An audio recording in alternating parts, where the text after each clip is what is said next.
Watching Titanic for the first time was undoubtedly an emotional experience with a huge ship, tragic love story, and unforgettable music.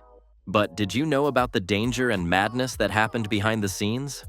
From getting poisoned by clam chowder to freezing in cold water for hours, these are the moments that turned a movie set into something closer to a disaster site, starting with the most important aspect: numbers.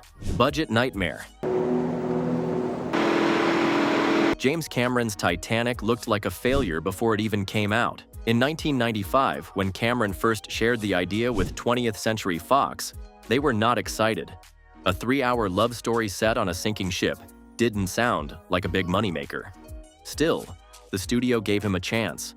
Before filming started, Cameron spent $2 million just to dive to the real Titanic wreck in Nova Scotia and film it. Then, Fox approved a $100 million budget. A massive 17-million-gallon tank was built, costing around $40 million.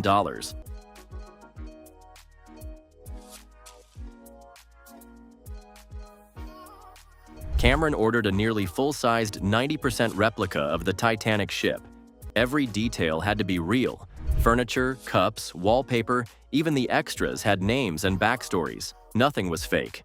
But things got expensive fast. The final budget ended up at around $210 million, more than double the original estimate.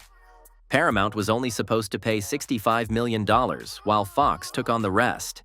Executives were panicking. In 2017, Cameron said the team at Paramount looked like they had been diagnosed with terminal cancer when they realized how bad the budget looked. Fox executives also panicked after running the numbers. They told Cameron there was no way the film could make money, even if it was a hit. That's when Cameron made a huge decision. He gave up his director's salary and all profits. He kept only the writing fee. Nobody expected what happened next. This show is sold out.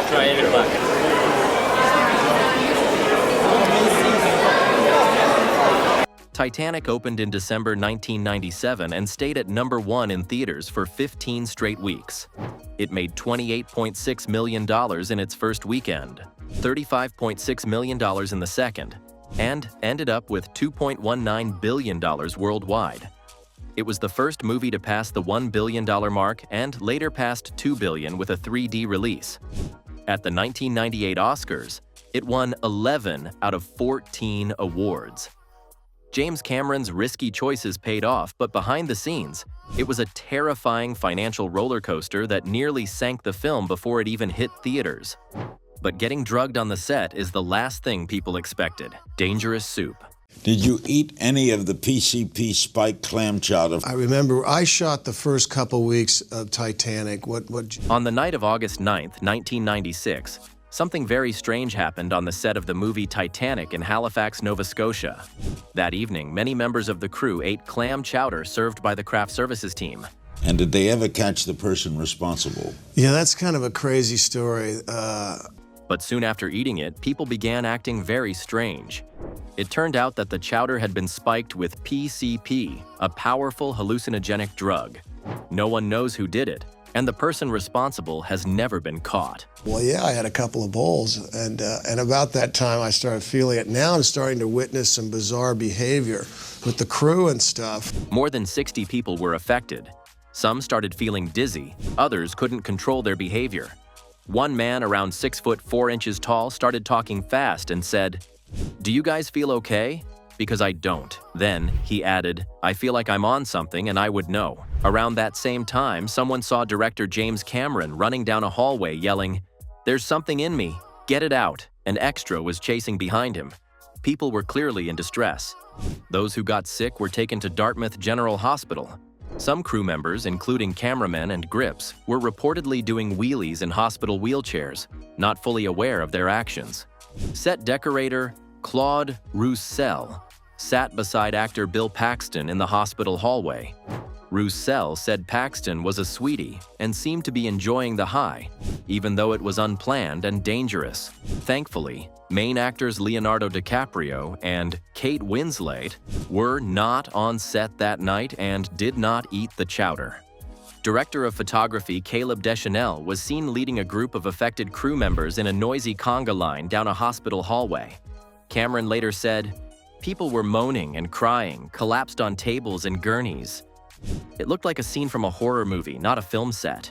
Jake Clark, one of the crew members, did not eat the chowder but stayed on set until 4 a.m. that night.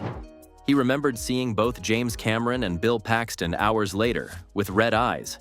Cameron had a bottle of scotch in his hand, and Paxton had a bag of joints. Clark said he ended the night sitting in a trailer, laughing and smoking, thankful he didn't eat the chowder. Kate Winslet also faced many tough situations while filming Titanic. Kate Winslet's dangerous filming experiences. She was only 22 years old during the shoot, and what was supposed to be a dream role turned into a very hard experience. Absolutely determined I was doing it. I mean, like, I'm the water ice person. And so I like march off in this kind of bossy English way that he... The filming lasted for about 6 months, with some days running up to 20 hours. Most of the scenes were shot at night, and much of it was done in freezing cold water. Winslet ended up getting hypothermia during one of the scenes, though she didn't get pneumonia as some fans believed.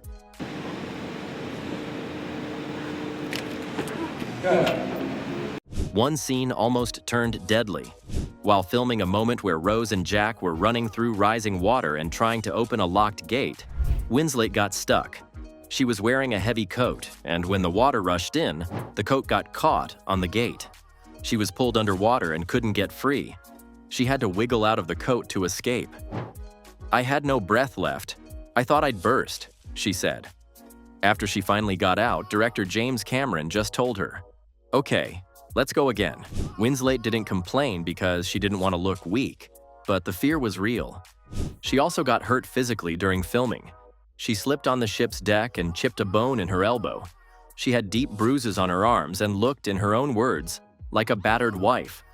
Winslet caught the flu too, and it was clear that the long shooting days were taking a toll on her. Cameron, known for his serious attitude on set, pushed the cast hard to get realistic performances. This wasn't the only difficult set Winslet worked on. While filming Eternal Sunshine of the Spotless Mind, she had to sit in a large sink filled with hot water for over 3 hours. After the scene, she stood up, asked for water, and fainted. Jim Carrey, her co-star, was upset and argued with the director Michel Gondry. Carrey later said that people were on edge during that scene, and Winslet kept saying she felt sick, but they were still being told to keep filming. Titanic faced many technical problems, but the worst part may have been how people were treated. Freezing cold water. Director of photography. Caleb Deschanel was fired early for creative differences. Russell Carpenter replaced him, but even he said the scale of the shoot was overwhelming. Unlike modern films, most scenes were shot practically. If you saw 800 feet of the ship, it was a real 800-foot structure. If there were 500 extras, they were real people, not CGI. Shooting in water was a nightmare. Actors and crew were placed in freezing cold tanks for hours. Many got the flu. Some nearly developed hypothermia. Director James Cameron kept pushing harder. One executive from Fox, Bill Mechanic, came to the set at 3 a.m. with a list of budget cuts. Cameron exploded, told him to direct the film himself, and drove away in anger. Some cast and crew began to fear Cameron. Kate Winslet said she was genuinely frightened of him at times. He screamed often and didn't tolerate mistakes. Post-production was no easier. The effects work took too long. Studios argued over adding more editors. The original July 2nd release date had to be moved. Even the film's trailer became a fight between Fox and Paramount. One argument at the Cannes Film Festival almost ended in a physical fight between two executives. But now, what really happened after the cameras stopped rolling? Titanic set. After filming, James Cameron's team built it mainly in Rosarito Beach, Mexico, because the location allowed them to construct a giant tank that could hold parts of the ship. The ship set itself wasn't a full ship. There and just everything. Let's see, if I have a scene that takes place on the port side, but I only have the starboard hull, to shoot the scene on the starboard side and then turn the film around mirror image later. Only one side, the starboard side, was built, and even that wasn't made of solid material like metal. It was mostly wood and plywood over a steel frame. This structure sat in a huge water tank where they filmed many of the exterior scenes. The tank was specially made for this movie, and it was large enough to hold most of the ship's body. The large ship set could be raised and lowered in water, but doing that many times caused damage. Water got into the plywood and wood parts, making them swell, crack, and warp. By the end of filming, the ship structure wasn't safe anymore. It was so damaged that it had to be taken apart. Most of the material was thrown away. But not everything was lost. Some pieces were saved by collectors, crew members, or people who had a personal interest in the movie or Titanic's history. The interior parts of the ship were not built into the large exterior. Instead, they were built separately on sound stages near the water tank. These rooms, like the grand staircase, dining areas, and the Marconi room, were detailed and beautiful. Many of them were saved. Some were stored in warehouses owned by Fox Studios in Los Angeles and Mexico. Later, some of these parts were reused for other projects like the documentary Ghosts of the Abyss. Now, before you leave, just don't forget to give this video a like, smash that subscribe button, and also ring that notification bell while you're down there.